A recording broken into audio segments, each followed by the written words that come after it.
শহীদ আফ্রিদি থেকে শোয়েব মালিক, মোহাম্মদ আমির থেকে সাইম আয়ুব। পাকিস্তানি ক্রিকেটারদের ছাড়া বিপিএল যেন কল্পনাই করা যায় না। বিপিএলকে পাকিস্তানি ক্রিকেটারদের মেলা বললেও ভুল হবে না। বিদেশিদের মধ্যে পাকিস্তান থেকে বিপিএল এ সর্বোচ্চ সংখ্যক প্লেয়ার আসে। শুধু প্লেয়ার না, কমেন্টেটর আর কোচও পাকিস্তান থেকে আসে। বিপিএল এ পাকিস্তানিদের পদচারণা সম্পর্কে বিস্তারিত জেনে নিন। 2012 সালে যখন বিপিএল শুরু হবে তখন বিসিবির সঙ্গে পাকিস্তান ক্রিকেট বোর্ডের সম্পর্ক খুব একটা ভালো ছিল না। কেননা 2009 সালে লাহোরে শ্রীলঙ্কান দলের উপর পর দীর্ঘ সময় কোনো দেশ পাকিস্তান সফরে যেতে রাজি ছিল না। পিসিবি মরিয়া ছিল আন্তর্জাতিক ক্রিকেট ফেরাতে। তারা বিসিবিকে বারবার পাকিস্তান সফরের অনুরোধ করেছিল। বিসিবি প্রথমে রাজি হলেও নিরাপত্তার কারণ দেখিয়ে বারবার সফর পিছিয়ে দেয়। ফলে সম্পর্কে ফাটল লাগে। তাই পাকিস্তানি ক্রিকেটারদের বিপিএল এ পাঠানো নিয়ে পিসিবি টালবাহানা শুরু করে। তবুও শহীদ আফ্রিদি, সাইদ আজমল, মোহাম্মদ সামি ও আহমেদ শেহজাদরা প্রথম বিপিএল মাতিয়েছিল। বিপিএল ইতিহাসের প্রথম হ্যাট্রিকের মালিক দুরন্ত রাজশাহীর পাকিস্তানি পেসার মোহাম্মদ সামি শহীদ আফ্রিদিকে ঢাকা গ্ল্যাডিয়েটর্স $7,01,000 কিনেছিল, যা ছিল সে আসরের সর্বোচ্চ মূল্য। সাইদ আজমলও ঢাকার হয়ে তার স্পিন জাদু দেখিয়েছিল। ব্যাট হাতে ঝড় তুলেছিলেন আহমেদ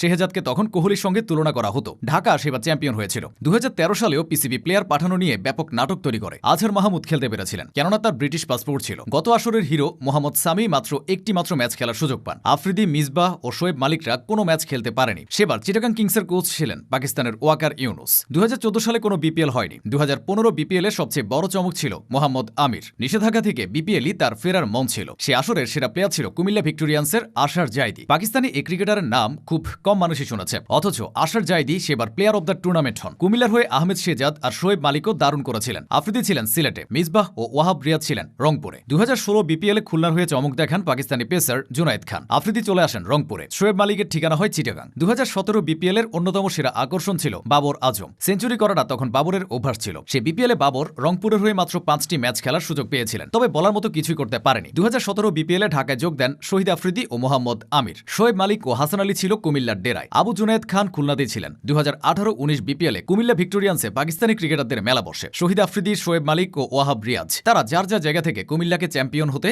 ভূমিকা রাখেন। মোহাম্মদ আমিরের ঠিকানা হয় চট্টগ্রাম ভাইকিংসে। এরপর থেকে বিপিএল যেন একটু একটু করে তার জৌলুস হারাতে থাকে। পাকিস্তানি প্লেয়াররাই কিছু আকর্ষণ ধরে রাখত। 2019-20 বিপিএল এ আমির খেলেন খুলনার হয়ে। ঢাকায় যোগ দেন শাদাব খান। সিলেটে আসেন ইফতিখার আহমেদ। এর পরের আসরগুলোতে বাবর আজম, রিজওয়ান ও শহীদ আফ্রিদিদের দেখা গেছে। বর্তমান বিপিএল এ 20 বা তারও বেশি বিপিএল খেলছে সাইম আয়ুব আছেন প্রধান আকর্ষণ হিসেবে। পুরনোদের মধ্যে মোহাম্মদ আমির এখনো বিপিএল খেলছেন, তিনি আছেন সিলেটে। শহীদ আফ্রিদি, সাইদ আজমল আর শোয়েব মালিকদের কখনোই বিপিএল এ দেখা যাবে না। তারা যতদিন ছিল ততদিন বিপিএল এর জৌলুস টিকে ছিল।